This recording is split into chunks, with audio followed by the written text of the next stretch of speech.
Welcome to the Windows Computer and Technology channel, and we talked about a huge Patch Tuesday, and it is amazingly big.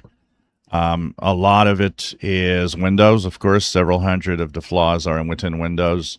There's a lot of 0 days, there are 3 0 days, and there's a lot of critical that are also in there. So it's really big Patch Tuesday. Microsoft had announced it would use AI to search and find security flaws. And basically, that's what they're doing. And it's really paying because the amount of security flaws found in their own products and services is huge this month. The biggest we've ever seen, 570. And I would guess that we'll have probably bigger than that at sometimes. So 254 are elevation of privilege vulnerabilities, 17 security feature bypass vulnerabilities, 145 remote code execution, 102 information disclosure, 35 denial of service, 16 spoofing vulnerabilities.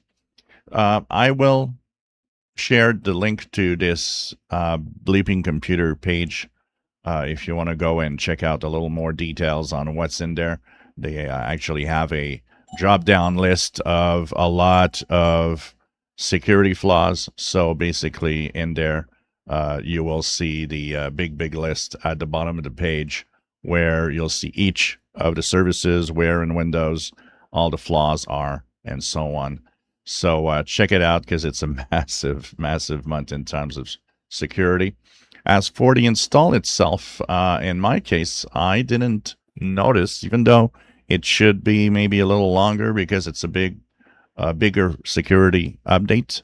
I didn't really notice a Windows update that was slower than usual. It went by quite fast in general. So if you look at my update history, I had the security update for Windows 11 here, which is KB510-1650. I had some dot frame network, and I also had a Windows malicious removal tool update. And basically, it was fine. It wasn't slower than usual. It looked like it was okay in terms of speed. So I'm not sure that you should see that much of a difference from this update to another update, but you never know because there are more files to fix and to change in this update for sure.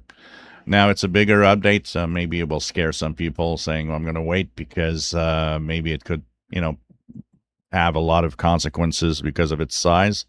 So we'll be, of course, checking that out, making sure that we follow the update and follow the days ahead, the release of this update and the deployment, see if it's going well for everyone. So pretty amazing when you think about it. One of the biggest Patch Tuesday yet for Windows and for Microsoft services. If you enjoy my videos, please subscribe, give us thumbs up. Thank you for watching.